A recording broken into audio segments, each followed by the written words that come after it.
think we're live, boys. Hello. Welcome to our webinar on why Dara is ruining satellites for everybody else who wants to play the Irish Open. I am Barry Carter. I'm here with Dara O'Kearney. If you are unfamiliar with us, we have a site called Simplified Poker Academy where we try and make the more complex aspects of poker a little bit easier to digest. We also have a best-selling book on satellites. I think we can call it best-selling. There are only 2 books on satellites, but the other one's rubbish, so you don't need to get that. And Dara, before we get into the art of winning 21 satellite tickets to the Irish Open and counting, a lot of people talk about the Irish Open like it's this hilarious big drinking event. It's a big party. It's a festival. It's not all about the poker. But I kind of actually think in recent times, the secret sauce to the Irish Open has been the dedication that they've shown towards satellite winners. Yeah, absolutely. Yeah, I mean, the Irish Open is a lot of things to a lot of different people, and maybe there's sometimes an over focus on the drinking, but it's just an incredible festival overall. It's the biggest outside of Vegas. The number of tables they're going to have this year is, I believe, 280, which is up on last year, and that makes it biggest as well. And yeah, just the 2 main sites. There's actually satellites on a lot of different sites, but the 2 main sites and the ones that I play on, Stars and Paddy Power / iPoker, they churn out an awful lot of satellite qualifiers, over 1,000 for the main event alone. And the sites do treat them very well. A couple of years ago, they actually gave everybody who satellited in a copy of one of our books. And I wish they'd do that now. We do quite well, wouldn't we? Yeah, but we're doing this webinar out of respect for them. We obviously have our own Simplified Poker Academy. We're giving away a ticket which the Irish Open have very graciously given in a contest over there. Won't focus too much on that. The main thing here is just to sort of talk about satellite strategy in general. A lot of people maybe are only starting to play the satellites now, or they've been playing for them a while and they're frustrated that people like me keep winning them all. So I will give away some of my secrets in this. Just briefly on that, Dara, we're going to go into the specifics of iPoker and PokerStar satellites in a moment. But to people that are perhaps new to this, why do you need 21 tickets and counting? Why are you playing for multiple packages? And is that fair? Well, question of whether it's fair is, not something I necessarily have a strong opinion on. Because it's allowed, it's obviously in my interest to do it. The reason why it's in my interest to do it is the tickets that I win, at the very least, they can be used for other events. And as I said, it's a very full schedule. The first big event of the festival is a 1K mystery bounty. So, I can use spare tickets for that. That's unlimited re-entry as well. So quite a few of them could end up being used in that. There are high rollers as well. I can use, say, 5 tickets to enter a 5K. There's a 10K as well. Depending on how many tickets I end up with, that will kind of determine how many of those bigger tournaments I will do. But if I can get in for, I've worked out roughly that on average I spend 250 to 300 on every ticket I win. So if I can get into a 5K, say, for 1,500, then it becomes incredibly profitable for me to do that, even if I don't think I'm going to have much of an edge in the 5K, which I probably won't have. So I wouldn't play a 5K on my own money. It's too much of my bankroll to commit to a tournament of that buy-in. And, at the end of the year, my results will very much come down to whether I've cashed in tournaments like that or not. But if I can get in for 1,500, obviously it's an insanely profitable situation for me. So that's kind of the main reason I do it. The Stars tickets are actually even more flexible in the sense that they can be used for other Stars events like EPTs. I've already actually used some of the Irish Open tickets at EPT Prague to buy into events there. So yeah, it's really just kind of a way of running up a live bankroll, I guess. Yeah. So we'll jump into we're going to do a quick presentation, and then we're going to look at a particularly tricky satellite that you played recently, and I think we'll learn a lot from that. So we're saying at the time of writing, you've won 21. Are you making a cap? Is there a point when you'll stop? Could we see you win 50 tickets? Or 50 seems unlikely. I have an ongoing prop bet with my very good friend and student Ray Wheatley. Apologies to people who don't follow football. This next 30 seconds probably won't mean much to you, but I'm an Arsenal fan. Ray is a Tottenham Hotspur fan. Thoughts and prayers to him. It's a grim gig, and we agreed at the start of December that whoever won the most satellites would have to wear the other club's shirt at the Irish Open itself. Now, the thought of wearing a Spurs shirt fills me with horror, and the thought of wearing an Arsenal shirt fills Ray with horror. So it kind of gave me an extra incentive to grind the satellites, which I was going to do anyway. But yeah, I definitely want to avoid having to wear a Spurs shirt. Ray reckons my final total will be in or around 30. And, he plays more than I do because he's at home more. But I will play as many as I can, given other commitments. My record, incidentally, is 23, and I've kind of set that as the immediate target. I want to break my previous record, 23 in 1 year. But yeah, if I end up with 30, I'll be happy. But there will be no cap. Like I might very well be grinding the last one on my phone at the event. I'm a Sheffield Wednesday fan, and I currently have 0 tickets, which I think is probably accurate if you place them where they are in the league at the moment. Let me just. So there are lots of operators that will do Irish Open satellites and live operators as well. I mean, my nearby club, Dustle Dawn in the UK, is doing an Irish Open satellite. But there are kind of 3 big regular satellites. There's a €150 phase satellite. Now, a phase satellite is where you have a day one, similar to in a live poker tournament, and you take your stack forward to the the final day. Sorry. So it's not like you win a ticket; you carry your stack forward. There's a €50 rebuy and add-on tournament. We're going to talk about the ideal strategy for that, and that happens a couple of times in the week, many times in the week, actually. Both of those two are on iPoker and Paddy Poker. And then PokerStars has several $109 freeze-out satellites, a big one on Sunday and a couple in the week. And you can satellite into those. And those are the more traditional type of satellite. We're going to kind of talk about the nuances of these before we jump into that. Like, of those 3 satellites, like, where are most of your tickets coming from? It's pretty close. I mean, the least has come from the 150 phase satellites because there's only one a week. And to be honest, the way I play that one, I never buy in for 150. There are 15 feeders, which are really good. You can get into a 15 feeder, and if you max late reg and take the add-on, you get, I think, something like 3.5 starting stacks for the price of 2. My hit rate in those is insane. I win a 150 ticket well over half the time. And then I play a 150. Now, you can obviously not get through to day 2, so you can fire a few 150s in the same week. I haven't made all the finals. As I said, I don't buy in, so I run up tickets, I play them, and I try to get into the final. But I have won a few in those. Now, they're packages as well, so that's worth noting. It's more it's basically double the price of a ticket. So, and you get the extra as cash.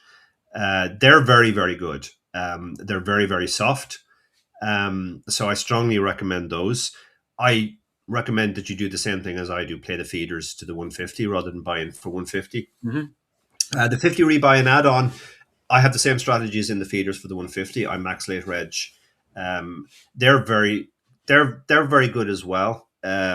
Maybe not quite as soft as the 150 in my opinion. There is actually another tournament. It's only on Paddy or iPoker on a Thursday specifically, and it's a 10 rebuy add-on. That's by far the softest, as you'd expect, because of the low buy-in. The only problem with that one is it tends to be winner takes all, because it only generates 1 ticket. Obviously, with everybody only chucking in 10 or 20, it doesn't really get enough for more than that.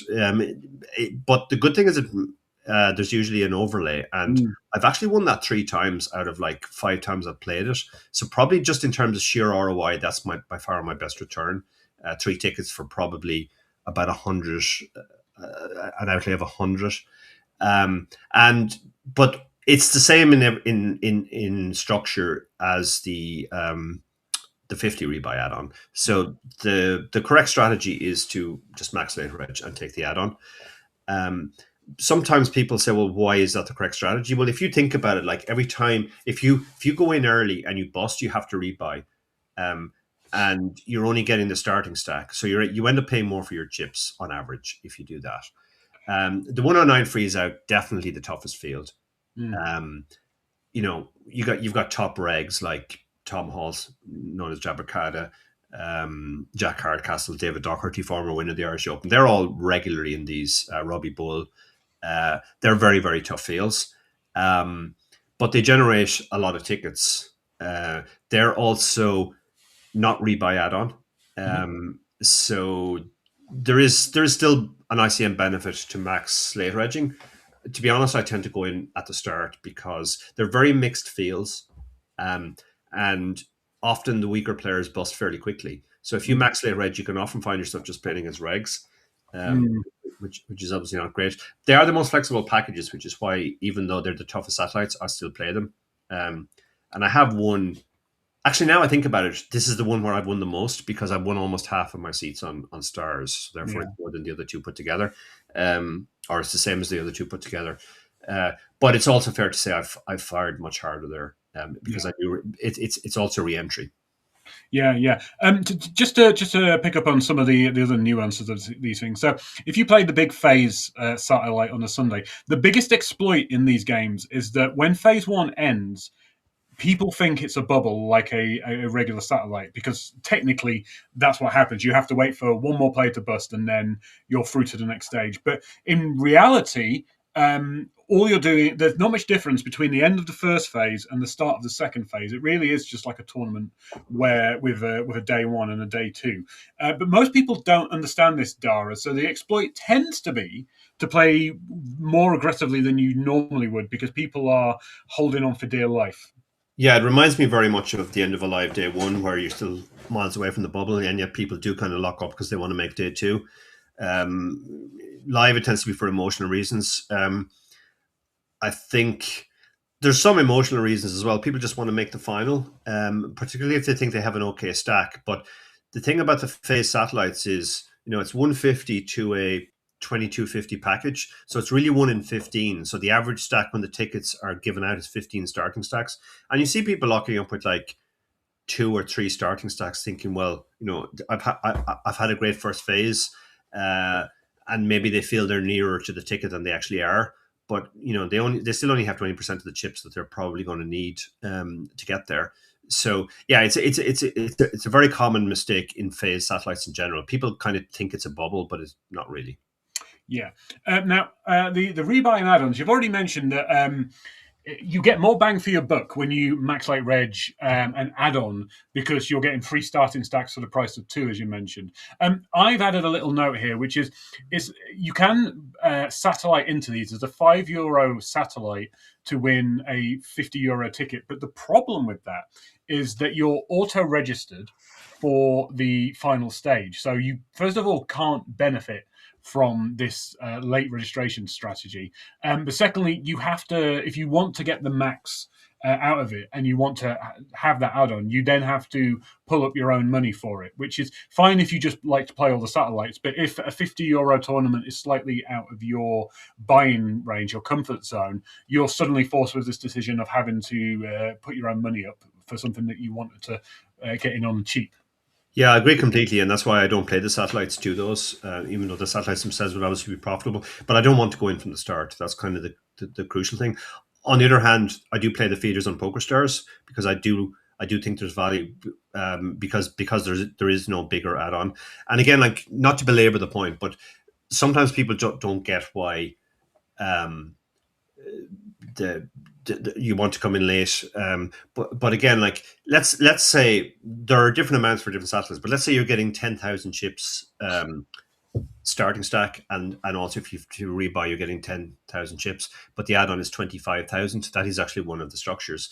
Then if you do what I do, max late reg, and take the add-on, you're getting 35,000 chips for 2 buy-ins, Mm. which is 100, let's say. Yeah. If you go in from the start and you have to rebuy, now you're getting 45,000 chips for 150. So you're paying an extra 50 for only 10,000 extra chips. Now, I think if you went to somebody in a normal tournament and told them, okay, starting stack is 35,000 and it costs you 100, but if you give me another 50, I'll give you another 10,000 chips. Everybody would go like, that's a terrible deal. I'm not even getting half a stack for the extra 50. But sometimes I think people lose sight of that. And it can get even worse. Like sometimes people do 2 or 3 rebuys and then it gets even worse. Maybe they've paid 5 or 6 buy-ins for only double the chips. So that's why you should really be max layer regging those. Now, unfortunately, sometimes those satellites don't start because if everybody does that, they'll never start. Everybody's waiting for the max layer reg out. But I guess that's why they force the satellite qualifiers from the feeders in early. Yeah. Now, we're going to look at some hands from a recent satellite Dara played, but if you've never looked at poker satellite strategy before, here is a very, very quick primer. Dara, don't go into too much depth because I know you could do this for an hour, but I've picked out 5 really useful tidbits for most satellites. There are different formats where there's nuances to it. But first of all, fold equity is the most important form of equity. It's always a good result to get someone to fold in the end game stages of satellites, even if you've got a really good hand. Yeah, absolutely. You generally don't want to get called, particularly around bubbles, and we'll see that in the hand example I'm going to do afterwards. People sometimes misunderstand what fold equity means. Fold equity means how much you make when people fold. And the probability that they'll fold is super important. Like if somebody's going to fold 90% of the time, then when you shove, your fold equity is 90% of the pot because 90% of the time they're folding and you're winning the immediate pot. But if they're only folding 10% of the time, then your fold equity is only 10%. So it can be very different. And when you're playing the end of satellites, you want to be getting it in with fold equity as much as possible. You want to be shoving on people who are more likely to fold, and you want to be getting it in first. Yeah.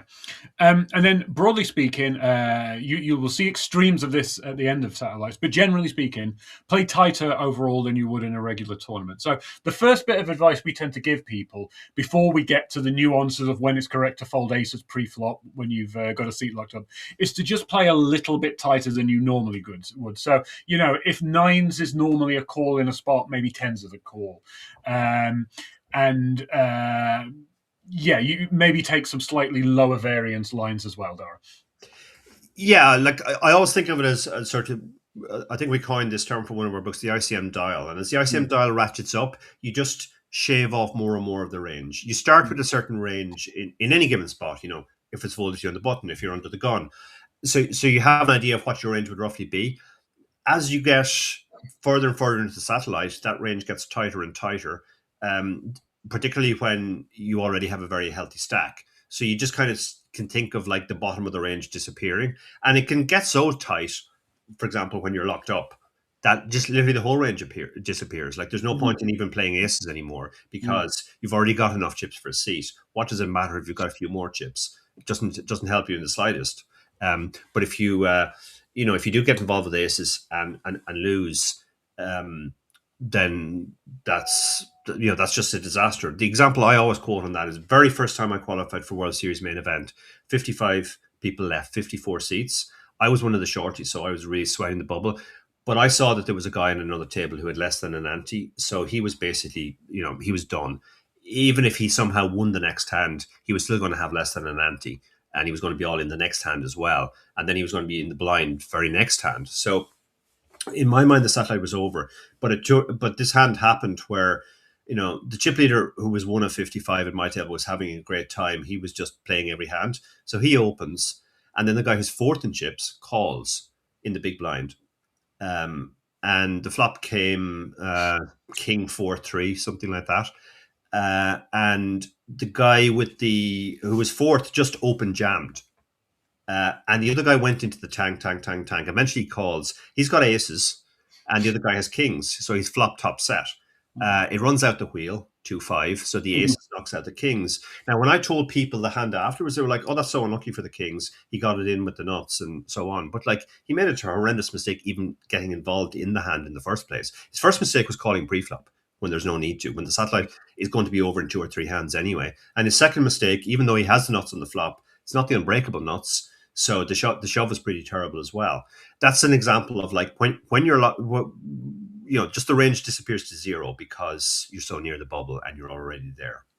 Now, one of the biggest decisions you can actually make in a satellite that will affect your ROI is when you register for the satellite.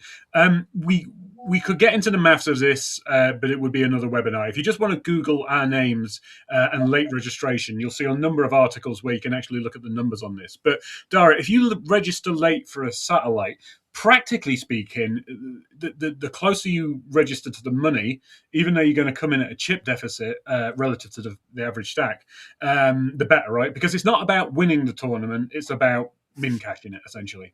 Yeah, the more seats there are, the truer this is. Like in the Star satellites or the Paddy satellites, the 50 Rebuy, where there's typically four to 10 seats, then it's actually a huge benefit. Even if you think you're miles off, like even if there's still 35 people left, when you do the maths on this, your buy-in can be worth like 1.3 times what it should actually be worth because of what we call the ICM boost of coming in late. In a normal tournament, you get the same boost, but it's usually much smaller. It's like 5 to 10% because your chance of winning the tournament haven't gone up by coming in late. You still only have the percentage of chips that you had. Your chances of coming second haven't gone up greatly either, but your chance of coming 10th have gone up considerably. Well, that's not great in a normal. That's worth something in a normal tournament, but 10th is just 10th at the end of the day if it's the min cash.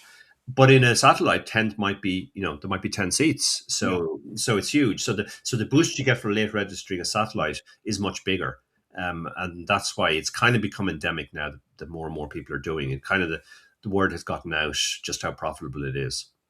Now, Dara has already kind of touched on why it's a big mistake to call off light, so we won't belabor that one. But this final point, know when you're locked up. And what I mean by that is know when you are in a situation where you can just stall, fold, stop playing, and you're almost guaranteed a seat.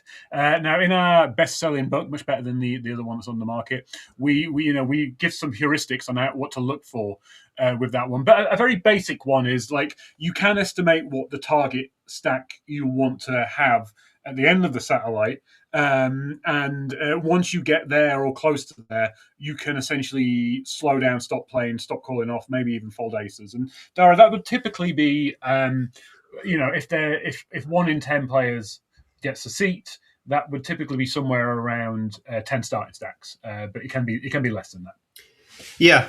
If there's overlay, that can change the mass. But yeah, it's generally in that example 10 starting stacks. So you should always bear that in mind as kind of like a target. Now there is the newer form of satellite which are actually target satellites, but none of the online satellites that I know of are target satellites yet for the Irish Open. So we won't talk too much about them. But once you reach that sort of nominal target, you should at the very least be tightening up considerably. You really just kind of maintain your stack, and then as you get near to the bubble, like if you have 2 times the target, you just don't really have a reason to get involved for a lot of chips.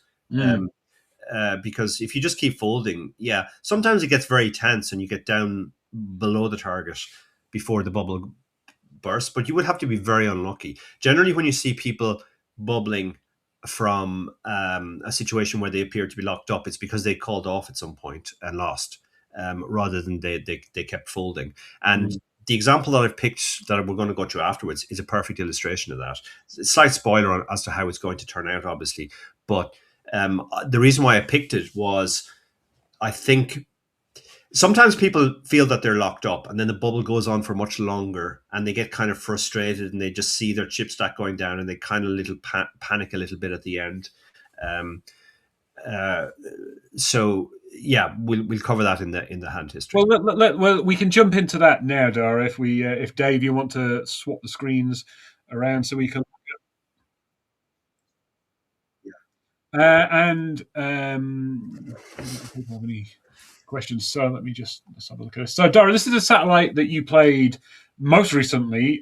Which of the satellites is this? Which site?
5.42 and Joey the Lips is 5.52. So my initial take when I looked at this, when the final table formed, was these two guys are in trouble.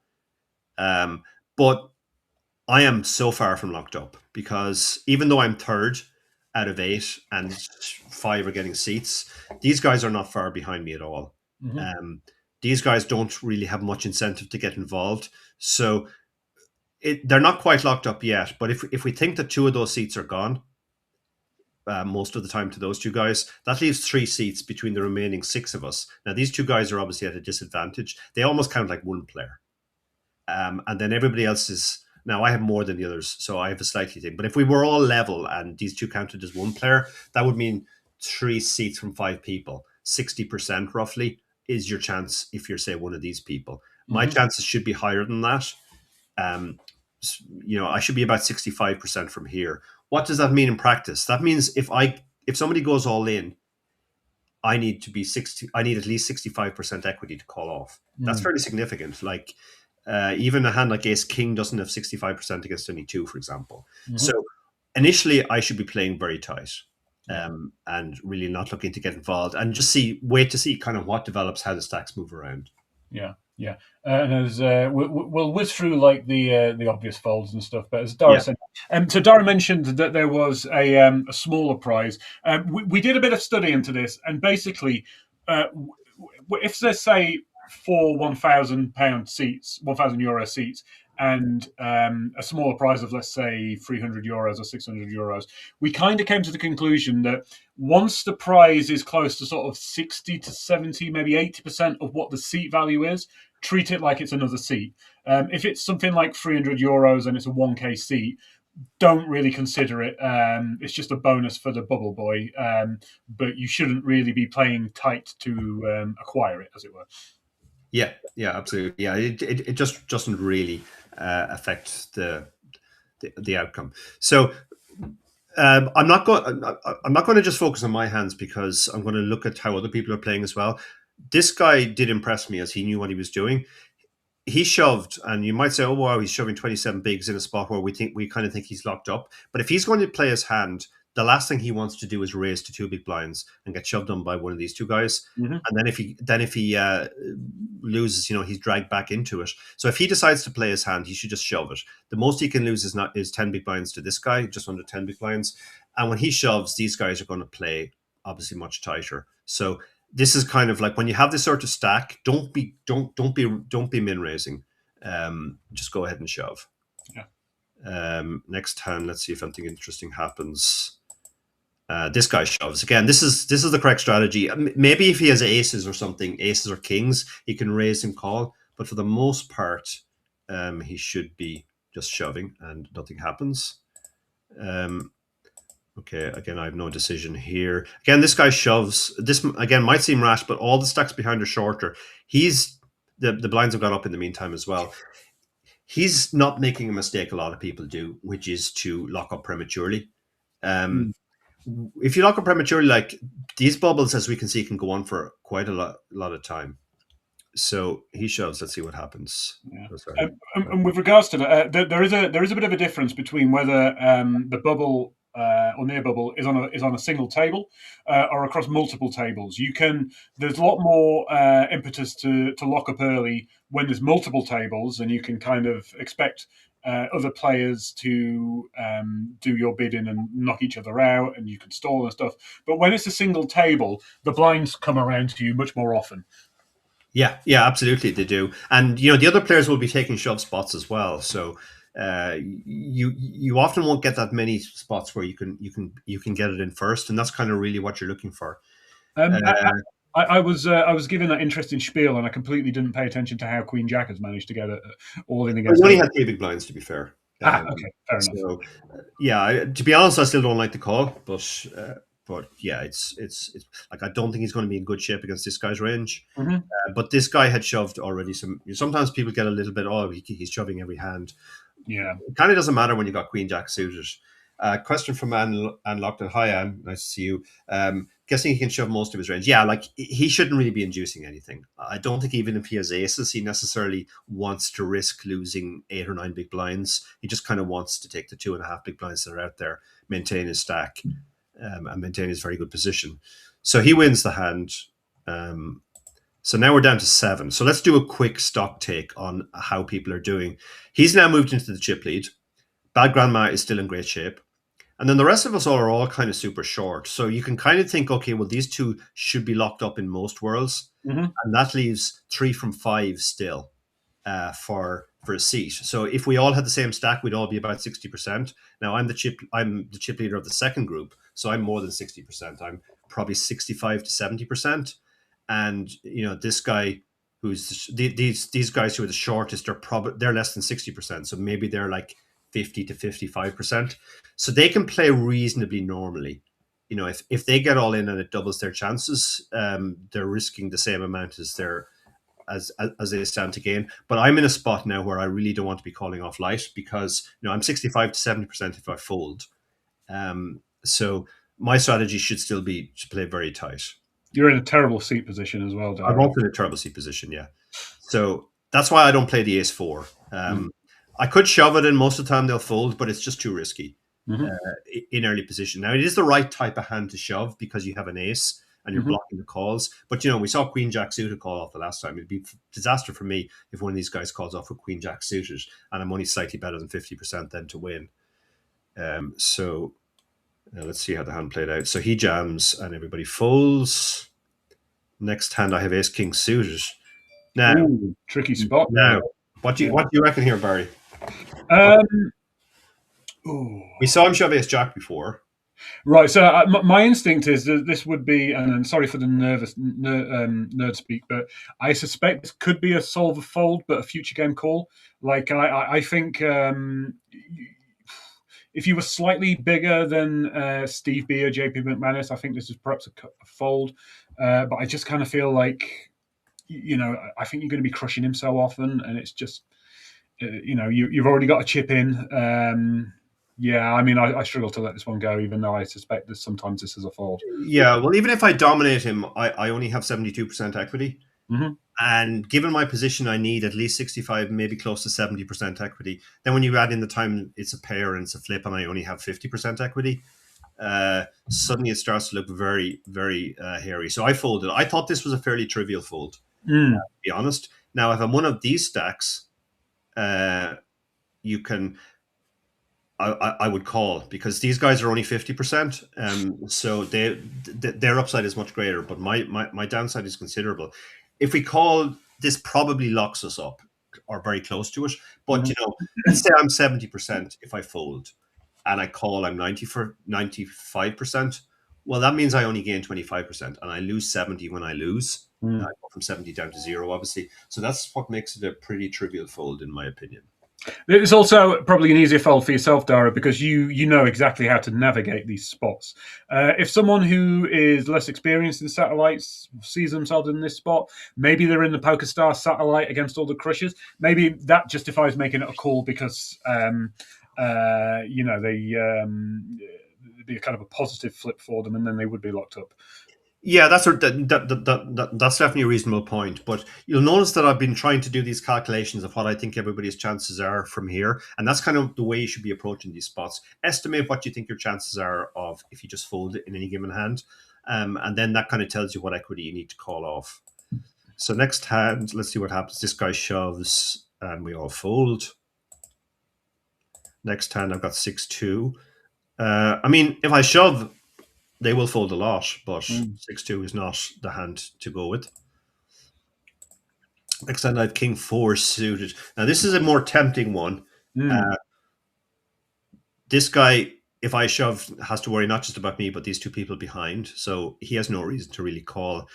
These two guys, they're sort of like the same stack as me. So they're above 50% as well. It's a tempting one, but I don't think I shove. Yeah, I think I shove if I'm a little bit shallower relative to the field because I've got to kind of pick up chips from somewhere. But yeah, so we see these two getting it in, and let's just see Ace Jack. That's obviously a bog standard shove. Ace Jack. I do remember in game that this guy tanked forever, and this does feel really, really close to me. But he is one of these two guys who probably is less than 50%. Yeah. So I think it's a call, all right. King 2. I'm not going to get involved here, but let's see if anything else happens. No, there's a walk. King 4 suited. I'm in earlier position, so I'm obviously not even considering that. Steve shoves, everybody folds. Now, one thing to notice is that even when you're short, you do have full equity because other players are not looking to get involved. No. And that's why you shouldn't panic prematurely as you get shorter. Like I'm down to 8.5, 8.5 big blinds now, but I'm not panicking because I know I still have fold equity when I shove. Yeah, this is a really important point, Dara. Like, you can find fold equity where you'd never find it elsewhere. So sometimes, for example, when I'm quite short in a satellite, rather than my position, I'm looking for when the other short player is in the big blind, and I want to shove them because I actually might be able to make them fold with just 4 big blinds if they only have 5 big blinds. Yeah, absolutely. That's like this guy only has 5.8 big blinds. If this is a normal tournament, this is a snap with twos. But because it's a satellite, it's a completely different situation. So now I kind of have to do that mental calculation again. It's 3 from 5. These two guys have more than me. These two guys have less than me. I'm probably, therefore, I'm slightly more than 50%. So this actually starts to become a close spot. I think if I ran this in a solver, the solver would probably say it's a call.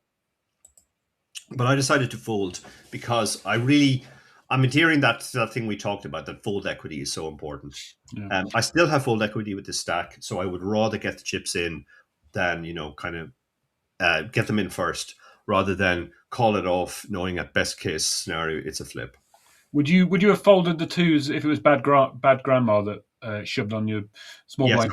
I would still have folded. Yeah. I actually, to be an absolute nerd, I actually think the twos are probably in worse shape against that guy because they. Plus, I'm definitely out. Like if I call here, okay, I'm only going to have like what is it, 2.5 big blinds left, or 3.5, but I'm not going to be dead, but I'm going to be in very bad shape. So I just don't need to take the spot. Next one now. This is interesting if it comes around to me. I don't remember if it did. Again, like this would be a fairly standard call in a normal tournament, but fold equity is everything in a satellite. Plus, King 10 is never ahead, right? It's going to have good equity. Well, probably not. No, this is our good friend. I guess for GDPR reasons, we won't say who he is, but he's he's Simplified Poker Academy member. I got 5-2 on the button. JP McMahon is again. I know this player. They play satellites very well. Like everybody's kind of doing the right things for the most part. They're just shopping and not doing anything else.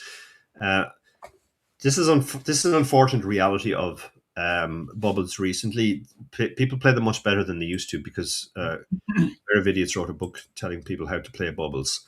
Yeah. Well, my last Irish Open satellite, I went out in the bubble with a guy that spike called me with 8-9 off. So they're still out there. Yeah. What are you doing here, Barry, with King 9?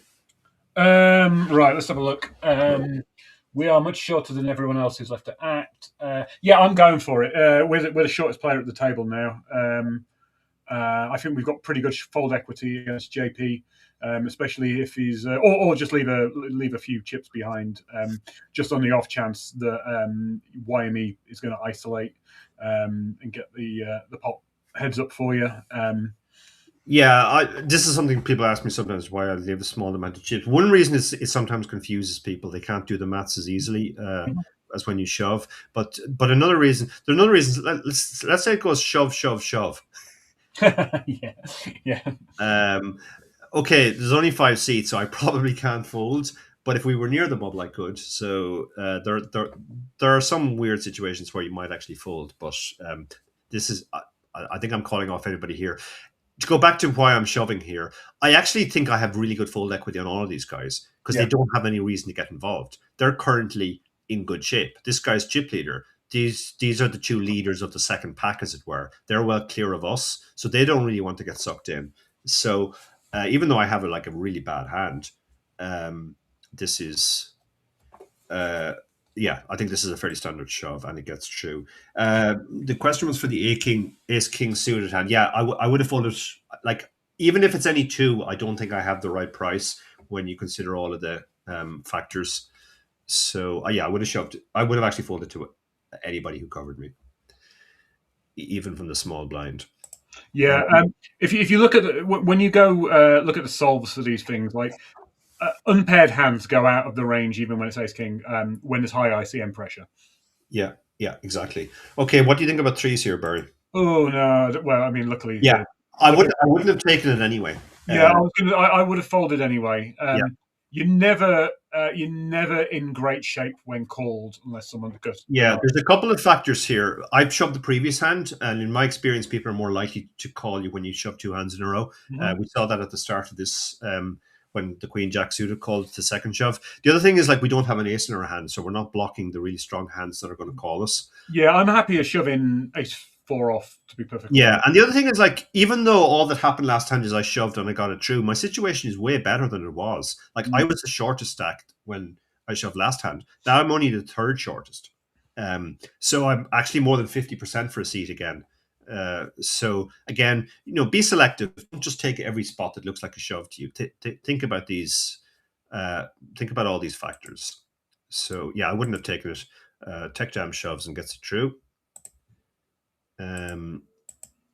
What about eights here?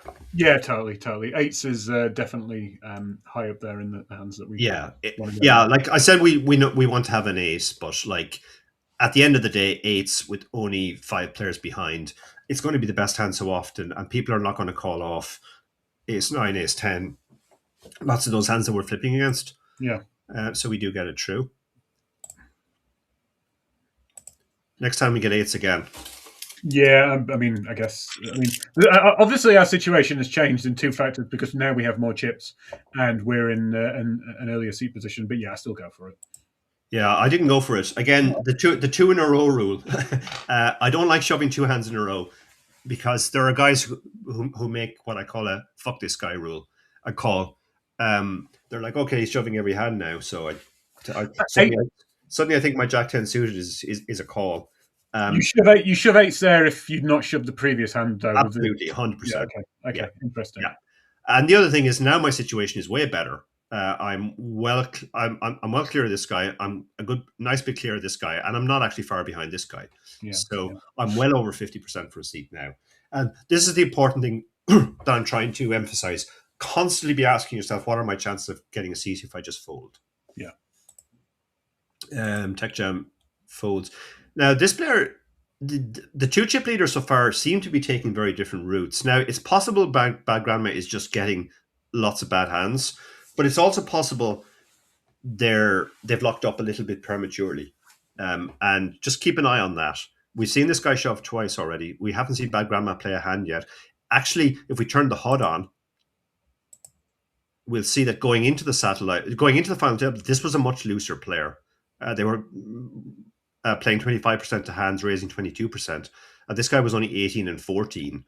But sometimes very loose players actually lock up a bit too much on final tables and in satellites in particular. Sam Dobbins has a good question. Without an academy member, would we be more aggressive against an academy member because we feel like they wouldn't want to call us off light for fear of embarrassing themselves? My answer to that is yes. No. I to be honest, I would never take that into account. I would just have them tagged as a good player, and I would play with the same way I would against anybody I've tagged as a good player, which is to say, I think I have more fold equity on my shoves anyway because they understand that they're supposed to call off tight. The only real thing I pay attention to in satellites is people who call off too wide, because they can really mess you up. Yeah. I mean, Dara, just before we go any further, you actually said one of your secret sources for winning so many satellites is that you do tag all the players and with their different playing styles, so the calling stations and the nits, because you're going to play against them so frequently. And yeah, that's an important point actually, and we haven't really talked about that. I see the same people in all these satellites, and I know the guys who call off too wide, and I know the guys who are correctly tight, and I know the players who are maybe even a little bit too tight, and I'm definitely taking all that into account. So let's see what happens next hand. Next time I'm in the big blind, this guy shoves. We've no decision here. To be honest, I'd be folding a lot of hands anyway, just given my current stack situation. Probably shouldn't be saying that because some of these people might be watching and now shoving fairly wide on me in future. But yeah, it is what it is. Now, this is the first hand we've seen Bad Grandma play. They Yeah. do a weird thing, which is they raise the two big blinds. Hard to know what to make of that. If I had like anything half decent here, like maybe any ace, I'd be very tempted to just shove. Yes, my instinct at this moment is that grandma is in that situation you described of they came into the final table with a big stack and now they feel a little bit silly for not having chipped up yet. So they're just like maybe raising a Jack 10 suited hand because they feel that they should. Yeah, exactly. And you have to ask yourself how many of these hands are going to call off. Like they need a really strong hand to call off. They're almost locked up now. But if they call even me and lose, they go from being, 90, 95% to suddenly being only maybe 40 to 50%. So like even if they have a hand like kings or queens, they should be shoving. Mm. If they have a hand like ace king, they should be shoving. So it's kind of difficult. Yeah. Even with king four, I'm almost tempted to shove and see what happens, but we'll wait for a better spot. Anyway, everybody folds. So background mat gets the blinds and antes. Next hand, ace four on the button. Barry? Yeah, I always shove. We, Yeah, we, we have a blocker. We're in yeah. late position, so the chances of this getting through is incredibly high. Exactly, yeah. Like, why would this guy call off? Yep. He's kind of locked up. And this guy, he'll call wider now because he is kind of like one of the shorter stacks, but he still needs a hand at the end of the day. So Yeah. we have a very simple shove here. 9-3, we're not going to do anything with. Bad Grandma again, like going for this two big blind raise. We saw Wymie was kind of doing the right thing of just shoving or folding. Now, admittedly, Bad Grandma does have to worry about Wymie behind. But Mm. like when Bad Grandma shoves, like Wymie's probably folding kings, Yeah. and it's definitely folding ace king. So this is kind of just Yeah, I mean, this is the big thing in satellites. You've kind of got to get over your fear of running into it, really, haven't you? yeah, that's very much. Now it's worked so far, and sometimes this can be an okay strategy. Try this a few times, and if nobody's shoving on you, you can keep doing that. This is how I used to win Irish Open satellites 10 years ago. I would always get to the final table with the shortest stack. If it folded around to me, didn't matter what my two cards were, I min raised. Most of the time, people folded. If anybody shoved on me, even if I had a strong hand like ace king, I'd fold. And then I'd get through the bubble usually as the chip leader because not enough people were shoving. Now that doesn't happen anymore. People understand that they can shove on you much wider. It's But you can try it, see if it works. as a general rule, I'd say this strategy might work on iPoker, but it probably won't work on Poker Stars. Definitely won't work on Poker Stars. You are just saying goodbye to those two big lines most of the time you do that on Stars. Yeah. Okay, 6-5 here, nothing really to talk about from my perspective. He should be shoving very, very wide. And they both fold. Okay, jacks. This is obviously a trivial shove. Would you have called if Bad Grandma shoved out of interest? Ooh, that's a good question. Or No, not? no, No. because my situation is so good. Like before the hand starts, or before I shove, I've got 10.96. I'm actually in third place now. Yeah, I wouldn't call jacks. I probably wouldn't even call queens if I'm honest. It probably would just be kings and aces. Yeah, so incidentally, this is a spot where potentially I could fold because there's 7 players left, so we're 2 from the seats. Let's say I open to 10 big blinds and everybody behind goes all in. I have the most trivial of folds then because 2 people are going to bust most of the time, pretty much all the time. So yeah, it's one of those weird spots where you could actually fold a super strong hand, leaving not very much behind. Anyway, the shove gets through. Blinds go up again. So now the short stacks are getting shorter.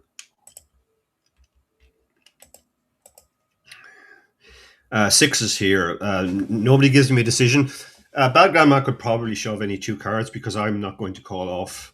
Given I am now very comfortable third, even though I only have 9 big blinds. I was really delighted when I got this walk. I wasn't calling with sixes. I wasn't calling anybody with sixes.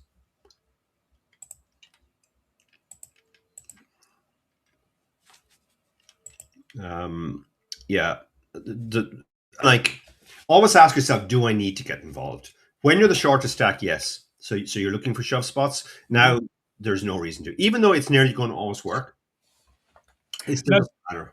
now Dara, the structure is somewhat slow for an online tournament, typically in these final phases.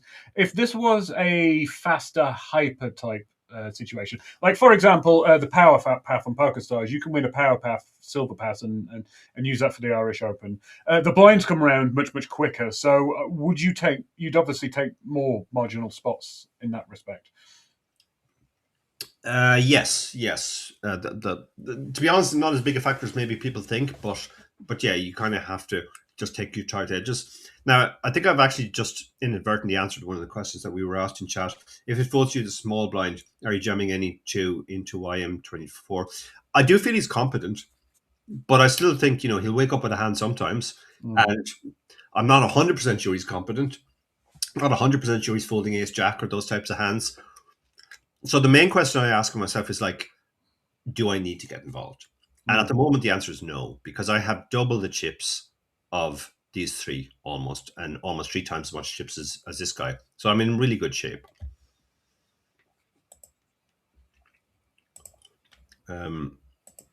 King 7 on the button.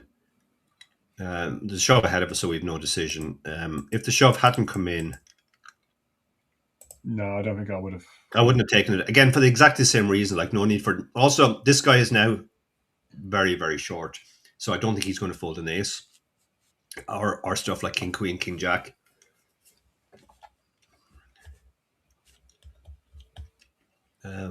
Okay. Next time we have ace king. Oh, that's tricky. Yeah. No, we were talking about we don't go with unpaired hands, but we actually cover this guy, and we're in a kind of recoverable position if we lose. I'm guessing you're going to fold. Yep, you're. I think you've learned something here, Barry. You're complaining about how badly you're running in Paddy. In poker open or Irish open seats. I suspect you're calling off a little bit too wide in these spots. Like, again, just no reason to get involved. Obviously, ace king is in great shape against his range. We're getting the price, but remember what we keep saying: fold equity is the most important thing. Ace queen suited, easy shove. Yeah, the easiest of easy shoves. This time we get called. We were very likely to get called because he was so short, but at the end of the day, we have ace queen suited, and we obviously got there against kings. Oh wow! Sorry, Ingame, whoever you are, that was genuinely unlucky. That's another reason why I win so many seats. I'm just a lucky bastard. Okay, so now let's do a quick stock take. 6 people left, 5 seats. 3 of us should be locked up. Yep. So these 3 are now competing against each other. This guy is significantly shorter. So if we were to put probabilities on them, we're all well above 90%, obviously. These guys have 2 seats between 3 of them. He kind of has a bit more than half. So he probably has like 4. It's probably 60-40 between these 3 guys. For the last 2 seats. So I think sometimes people underestimate this guy's chances. Again, we talk about this more in the satellite book, but if we do a guerrilla maths method of like, how likely is he to bubble? How likely is he to bubble? How likely is he to bubble? Well, they both have 1.5 times more chips. So he's 1.5 times more likely to bubble. And they're 1 time and 1. So if you add 1, 1, and 1.5, you get 3.5. So his chance of bubbling are 1.5 times roughly 30%, 45%. So he's actually still slightly better than 50% for a seat.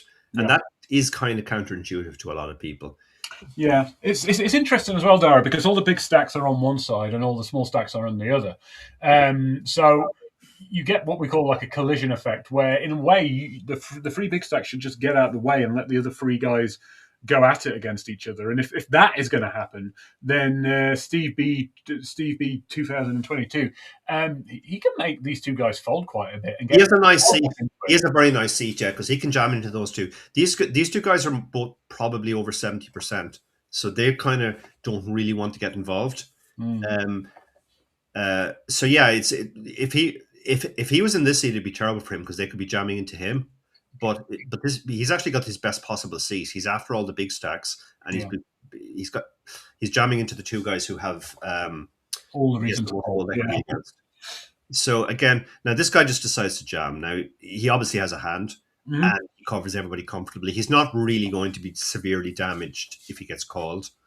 And what's your jamming range here if you're in his position, Dara? Because like I know the solvers would say, you can probably shove almost 100% of hands, but solvers don't take into account the future game as well as also just the calling range is be too wide. I'd probably go with something like ace 10, ace plus.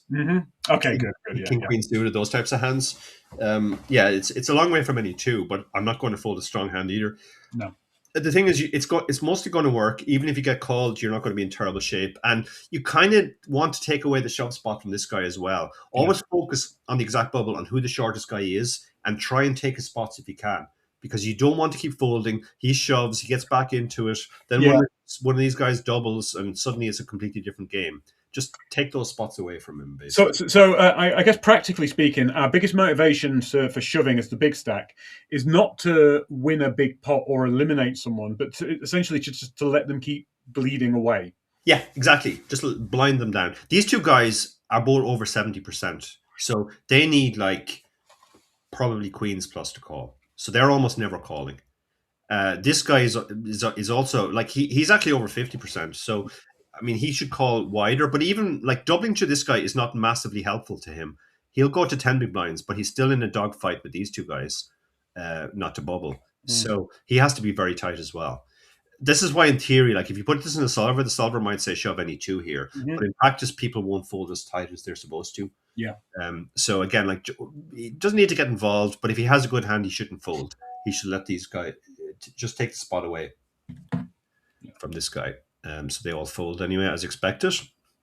Next time we have 6-4, so we've no decision. JP McManus, who does seem to be a good reg, he can shove super wide here. This guy, again, he's roughly 65-70% now, so he's not looking to get involved. And bad grandma, as we've seen, has no reason at all to get involved, and it gets through. Steve B should be shoving wider than normal in these spots because this guy is going to take his spots when they come. Yeah. And these two guys are not going to call off too wide. King 6. Yeah, I just let this go. Really weird min raise here. I tend to think this was a hand which was strong enough to call the short stacks and was actually inducing against those. That makes sense, yeah. So if he has aces, he shouldn't just jam. He should raise and hope one of these guys calls, and he can end the satellite there and then. So yeah, I just let it go. Obviously, there's again no reason to get involved. People bleed chips in those spots. They're like, oh well, it's only one big blind. One big blind, yeah. Then they hit a king, and yeah. Easy fold before you do it, yeah. Yeah, again, the solver would tell me to shove here, but I'm just not. I'm not trusting this guy. There's a viral clip going around of. I know you're going to say. Peace and Love bubbling against Spraggy. Now he made a solver correct shove, but I would never take that shove. Yeah. Because again, he had absolutely no reason to do it. And you do run into aces sometimes, even when you have an ace.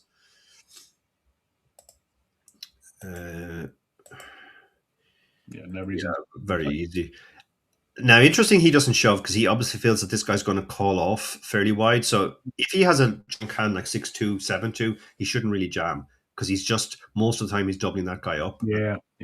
Just, okay, it's not great letting him take the blinds and antes, but it's much better than doubling him up. Yeah, it's lesser of two evils. Yeah, so don't get too crazy in this spot. Now, what do you think here, Barry? Well, I mean, there is an argument to be made for min raising just to try and get Steve B 22 all in, but no, I just wouldn't get involved, to be perfectly honest. 6 isn't a good enough hand to put yourself in any of those situations. If you're going to play it, shove, but you've min raised it. Okay, I did min raise it. I was prepared to call Steve B off. If I lose, I'll be back to 8 big blinds, and that's not ideal, but I'll still be in good shape. I'll be 1 of 4 competing. Again, it's kind of like, what's going to happen if I fold and he folds? He's going to shove and he's going to fold, and kind of this thing is going on. So you don't want to thing. Now, I definitely don't want to shove this hand because I can obviously run into a monster here. Mm. And they all folded. So long as you do this judiciously, like people have seen me fold my small blind, fold my big blind, my button, all these things. So you will get respect when you do them, and they'll get scared as aces as well. So, but yeah, don't overdo it. Question for you: would you do that with fives? No. So six really is the line. Six is rock bottom, yeah. Absolutely. Okay, because I was thinking I was thinking I'd be doing that with sevens, so we're roughly arriving at the same. Yeah. Again, I've answered the question there. Obviously, I'm not playing threes. He takes his very good shove spot. So again, like we're not taking the two of us are kind of trying to take his spots away, but we can't do it too much because he will stick it in fairly wide as well. So I definitely don't want to raise call even threes. He gets the shove through. I don't play Jack 10. Again, JP just seems to take all his button shoves, which is good strategy. I have 5-3 here. Tech Jam is super short, but I wasn't going to call with 3-5. Again, like I'd mostly just be doubling him up.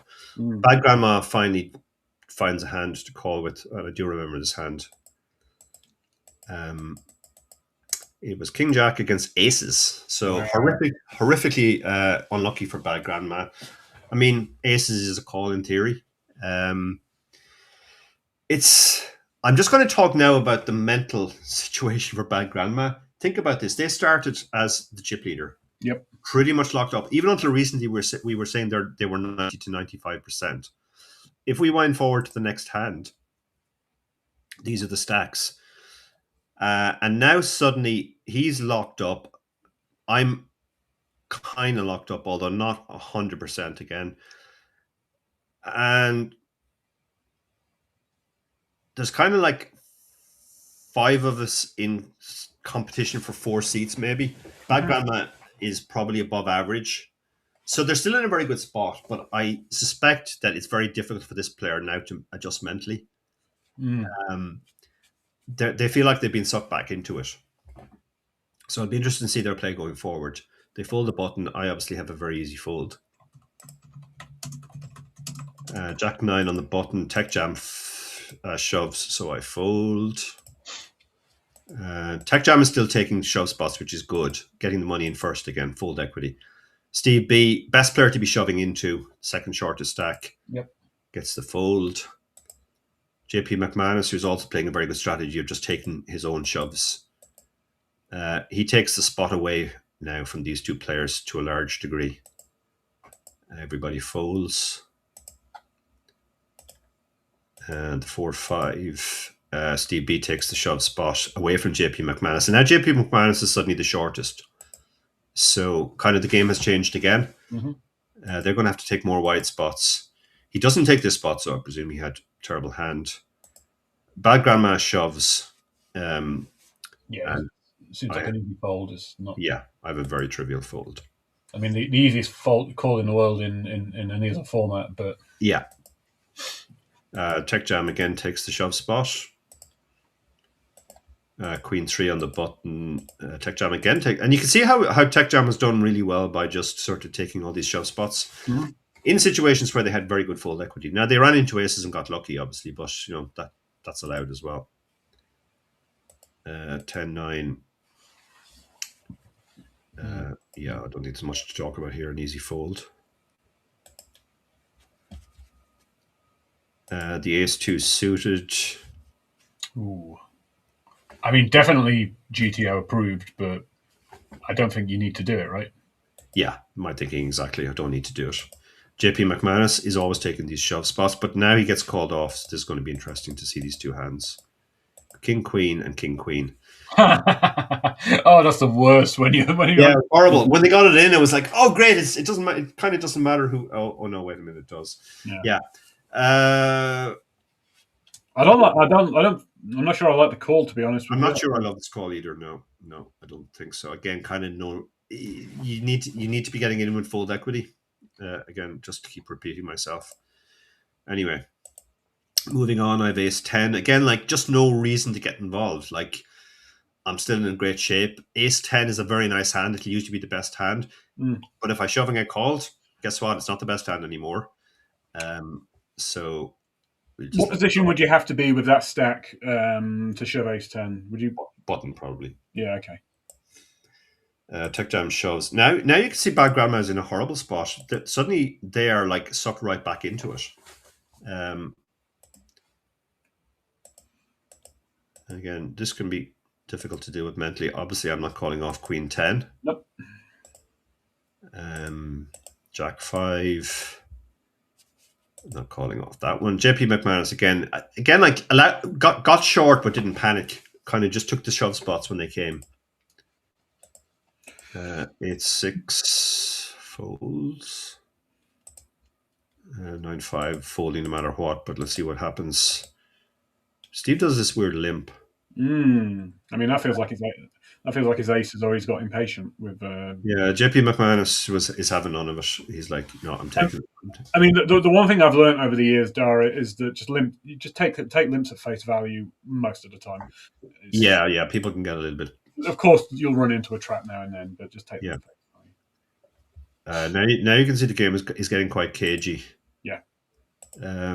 Obviously, I'm folding 7-5. That's 2 walks in a row, so like you can see, just because the stacks have kind of level. Now Steve B is the shortest, but Bad Grandma is second shortest, having been chip leader at the start. Obviously, I'm never calling off King 5 here. Mm-hmm. Great spot for Tech Jams to shove super wide, although Bad Grandma is probably likely to make a call with anything decent. King 5 suited. I would have taken this shove, I think, but it didn't come, so I'm not going to call it off. 6-3 on the button. Very strange min raise from JP, who's just been shoving. So this is either a trap or it's to try to make the min raise look scary. Yeah. But nobody plays back. Ace-4 suited on the button. Sorry, not on the button, cut off.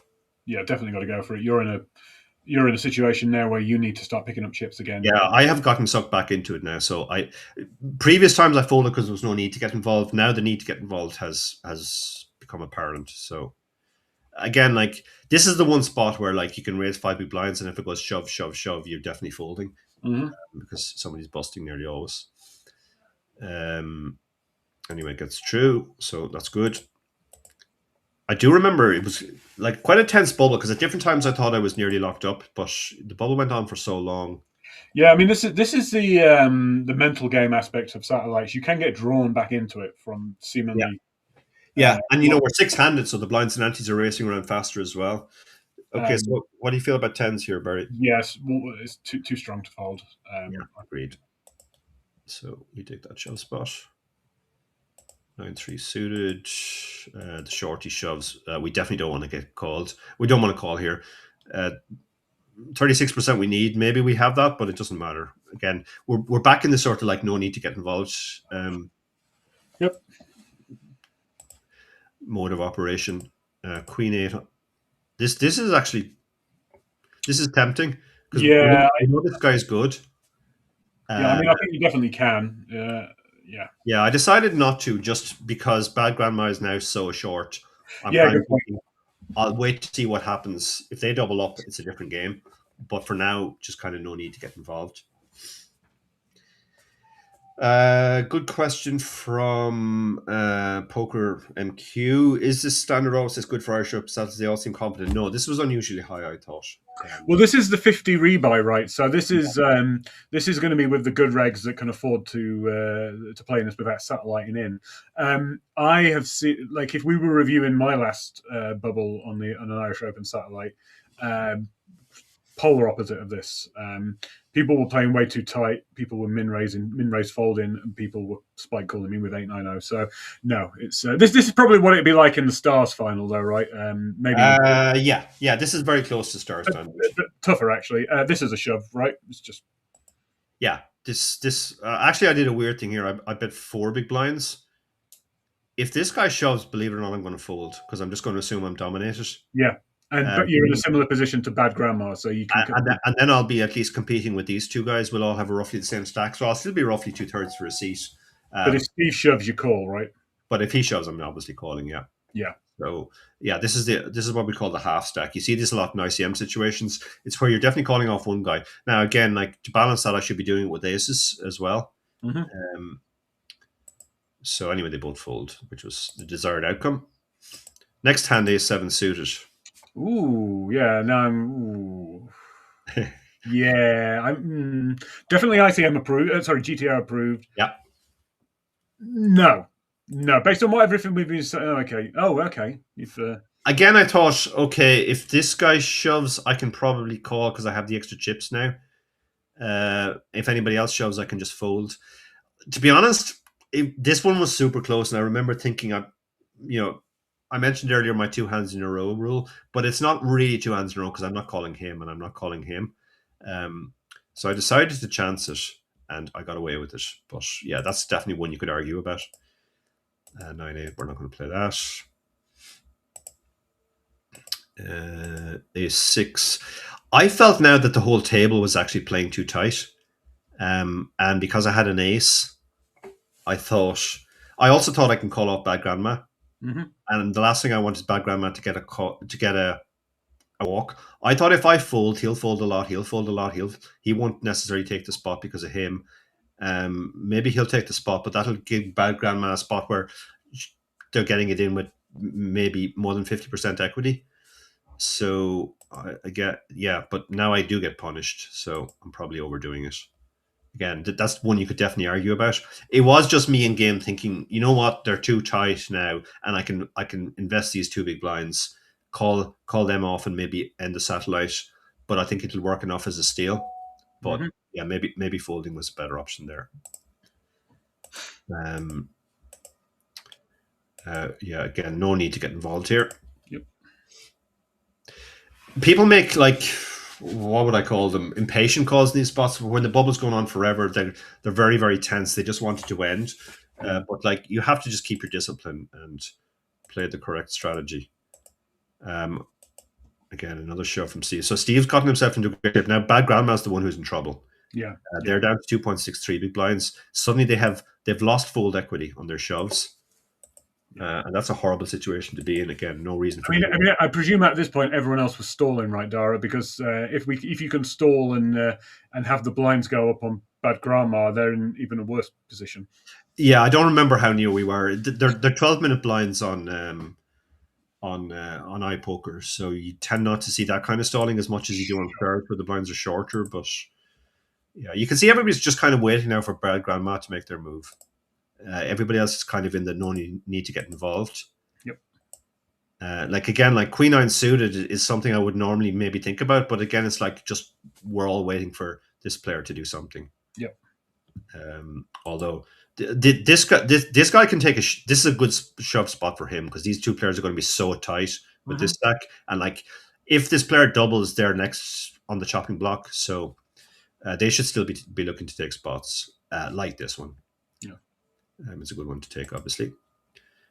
I have ace-9. Yeah, again, same thing. Like, I'm going to call out bad grandma now. Bad grandma is so short, I think there's a good chance other people will just call as well. Yes, you're actually signaling to the table, let's end this now. Yeah. I'm hoping the table's paying attention. Yeah. But Steve goes for the shove. Come on, Steve. Come on. Yeah. Cool, man. Obviously, I can't call now, but yeah, it's still not the worst result in the world though, because bad grandma is now down to 1.2. So I mean, Dara, if you're Steve and you've got aces in that spot, I mean, there's an argument for just calling just to increase the likelihood. They should have just called. Yeah, I don't know. Yeah, I think they should have called and just try and gang up on bad grandma. But okay, so now. Okay, so Tech Jam is getting with the program here. He's like, I'm going to limp. They can only raise to 1.09. Doe can call in the big blind, and we can check it down. But bad grandma decides to fold. I love it, by the way. I'm not going out without making it. I could jam, and if he doesn't have aces or kings, I'm probably getting it through. But I just thought there's absolutely no need for it. Bad grandma is down to 0.59 now. So even though it looks like I'm super short, I have 9 times as much chips as they have. So I can be pretty chill. Yeah, I mean, a lot of people look at their situation and say, "Oh my god, I've got 4 big blinds. I've got to get moving." But in satellites, in particular, it's all about your relative position in the field, not the number of blinds that you have. Yeah, absolutely. Now, Bad Grandma does stick it in here. Now, this was actually a spot I had to think about because if I call here and lose, Bad Grandma is going to be up too close to my stack. So that's not a great situation. He might just take the piss too and shove if I call, because he's obviously locked up. So I gave a lot of thought, but I decided, you know what, I trust this guy not to do anything stupid. Mm-hmm. We'll just gang up, and my trust was well placed. We did check it down, and yeah, I had the worst possible hand going in.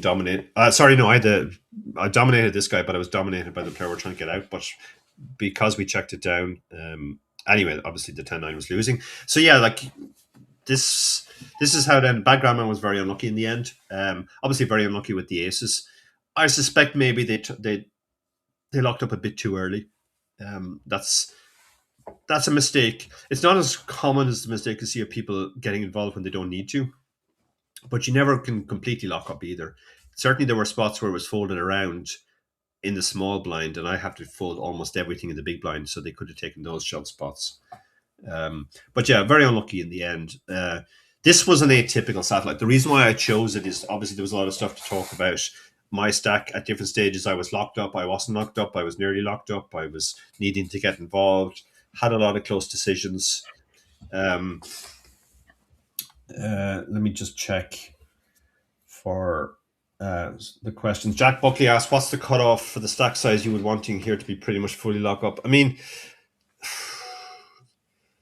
it's always very situational. Like, I mean, obviously, with this guy is locked up at the end, and this guy, and this guy. But even the 8.64 isn't like locked.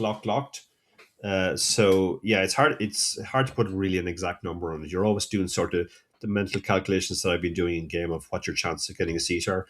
Sam Dobbins, how many big blinds do you allow yourself to go down to and still assume you have fold equity? Roughly 3. Once you drop below 3, it's very hard to have any fold equity. Similarly, what's the most amount of big blinds where you know you're 100%? Yeah, like when you shove less than 2, you're always getting called. That's for sure. I mean, I think the for people that are unfamiliar with satellite strategy, it's really about chips, not cards, and understanding your relative position in the field is probably the most important meta skill. And this goes even further. Like if you're playing in a satellite where the bubble is on across multiple tables, there's a lot of merit to actually opening up the other tables to see who's all in, who's potentially about to go all in, who is there someone being really aggressive on the table, so on and so forth. I mean, there's a reason why they don't let you do that in live poker. Yeah, absolutely. So if you guys have any final questions, put them in chat.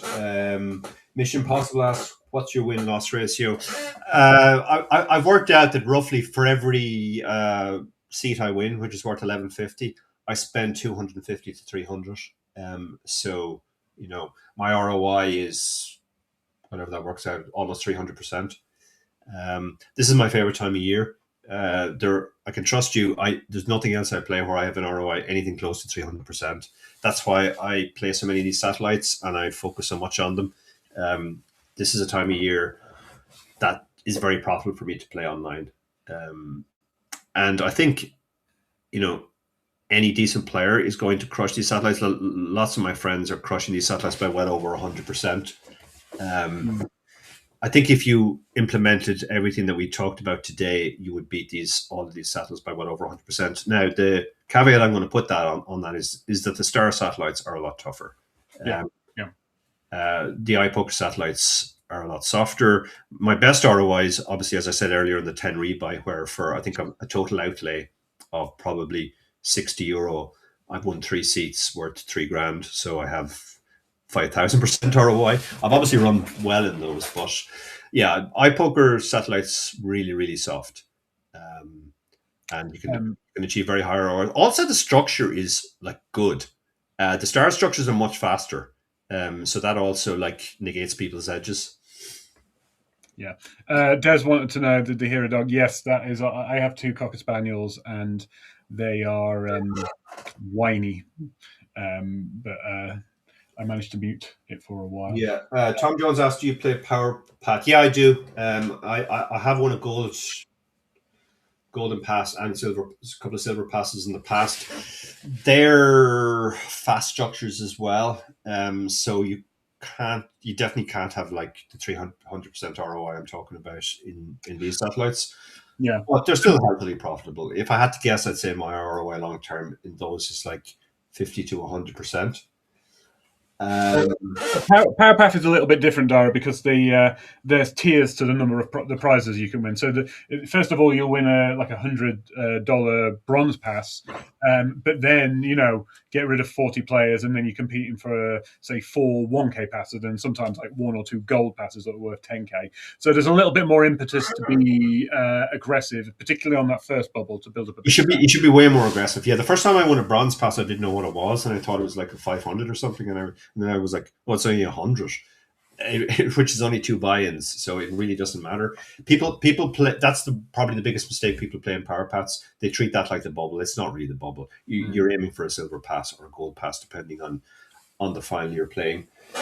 Some other questions. Adrian, I'd love to see your notes on me. Yeah, Adrian, afraid I can't reveal that.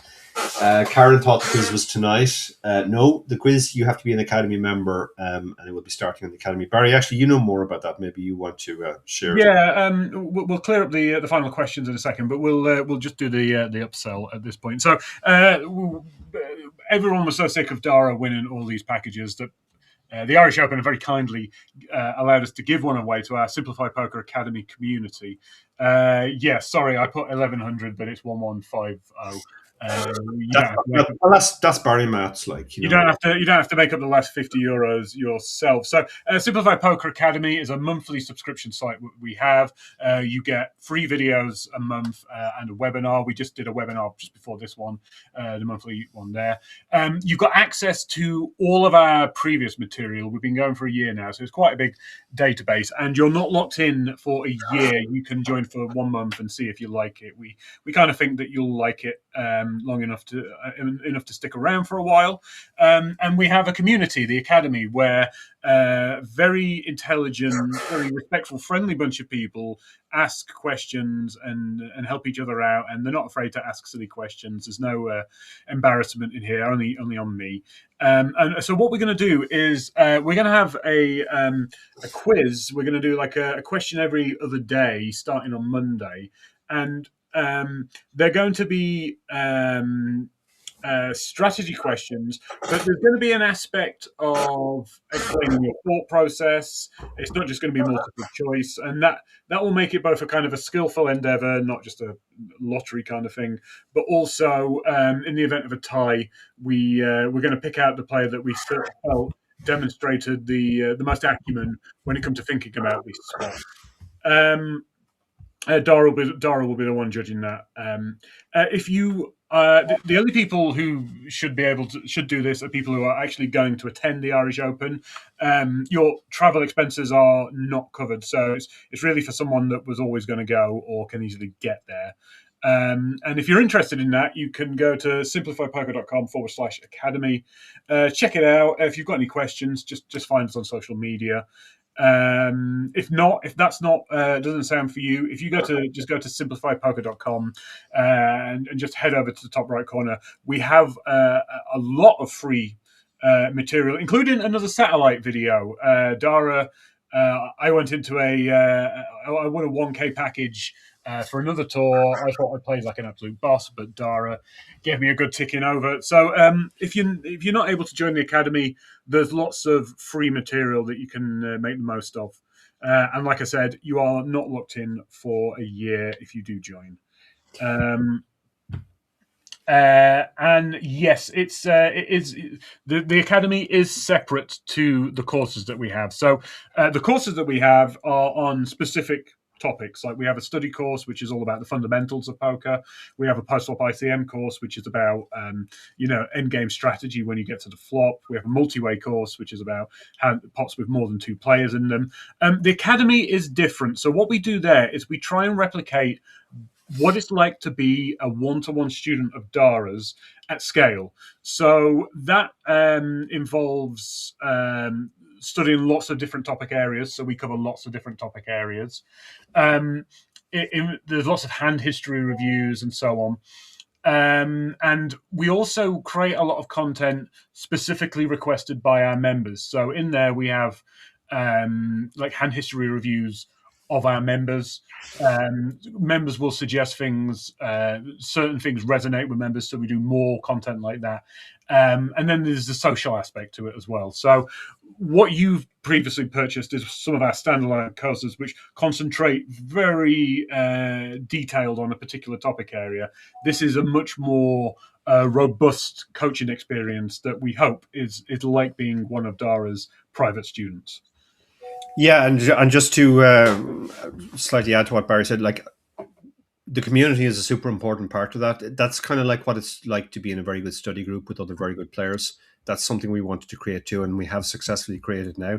When we started the academy, most of the message threads were like members asking questions and either me or Barry answering. Now less and less we need to answer because other academy members will pipe in and give and give the answers we would have given anyway. So it's a much more collaborative experience, and I think it's a very good experience. The best way to improve quickly is to work with other strong players, and that's the kind of thing we replicate. In addition to the webinars that I do and the videos I make with Barry, which go up there every month. So we think it's well worth the value at $50 a month, which I think is the current price. Anne asked, I've purchased a course, do I have to the academy? Unfortunately you do, Anne, yeah. But the thing is, we don't lock anybody in for a year. It's month by month. So, Barry probably won't be happy if I say this, but you could just join for 1 month. No, I'm very keen to tell people to do that. So we probably have something like 40 videos now. And I kind of feel like, the videos, 2 or 3 of the videos is worth 1 month of the subscription price. If you can blast through all of those in a month, then mazel tov, go for it. It's no issue at all. We kind of have made that the USP. We're not going to lock you in for 12 months. Got some more questions. Yeah. So Sam is recommending the academy.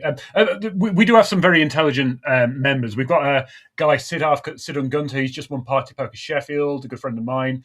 A lot of our members really put themselves out there. Like I think Ed Latter is in the chat today, and he does a very brave thing that a lot of our members do. Is like he really exposes himself to potential criticism with some of the hands he posts. He posts his thought processes and videos and stuff. And that's kind of one of those things where the more you put into it and the more you, leave yourself a little bit vulnerable, the more you're actually going to get out of it. It's better, in our opinion, than say if you went on, say, 2+2 and it's a bit of a dick swinging contest between people trying to show how smart they are. We don't have to do that here. Travel recommendations. You got any travel recommendations for the Irish Open? I mean, if you're going to go, book your hotel now because they're already pretty pricey, and there's potentially a very big second round of an Irish football game potentially happening. Would make it extortionate. So book early. Cancel the hotel you can now. Yeah, definitely book early. We have some Irish Open threads on the community where members are sharing that sort of information as well. So, as Sam said, there's more to it than just strategy. There's also a social aspect, but people giving each other like travel tips as well. That's all very valuable. One question, which I think I didn't answer yet: do you use a HUD? Yeah, I do, and I think it's actually super important in satellites because there's such a wild difference between some players who are, playing 10% of hands and other players who are playing 80% of hands. Now, we didn't see too many of the latter tonight because of the point we started the tournament. But earlier in the tournament, if I had done it from the start, you would have seen guys just YOLOing it in with all sorts of really weird hands. Some people have strange theories about satellites that you should just try and gamble and get a stack. you see those players, it's important to know where they are so that when you look down at a hand that you would never call against a normal player, but you suddenly realize there's a monster against them, you can get those early chips, or at least just after the late register close chips. And if you're not using a HUD, make sure you're making use of player notes and color coding. Yeah, because you run into the same players over and over again, and it's important to kind of think. Now, the one caveat I would put on that is some players change their style considerably, and we saw one example of that on this final table, Bad Grandma, who was, I believe, the loosest player in the tournament before the final table started, and then played almost no hands. Correctly, because they were almost locked up. But you should be aware of that. You don't look at the HUD of somebody and go, oh, they're playing 40% of hands. Maybe that was early in the tournament. The other thing, apart from using a HUD, is I pay far more attention in satellites than I do in my regular tournaments. I have a kind of a standard game that I'm playing when I'm, let's say, 12 tabling online. But in satellites, I'm almost never playing my standard game because hopefully I've conveyed tonight that there's a lot to think about. Like, am I locked up? How much am I looking to get involved? How much fold equity do I have in this spot? These are all things you have to think about in a satellite over and above what you would normally be thinking about in a normal tournament. So important to pay attention to that stuff. And then, yes, and maybe the last pitch for the Simplify Poker Academy is Dara will say when he's having a night off if you are thinking about playing in these satellites. But no, that's been lots of fun. Lots of great questions. If anyone has any more questions, by all means, fire away to us on social media. We can't promise that we would reply as quickly as we would in Simplify Poker Academy, but we try to help as much as we can. So thank you from me, and thank you as always, Dara. And I guess you're not playing any of them tonight. I'm not making that commitment, Barry. Okay. Late reg is still open, so you might see me in them later on. Well, for those of us who are very, very close to their bedtime, thank you very much. Thank you.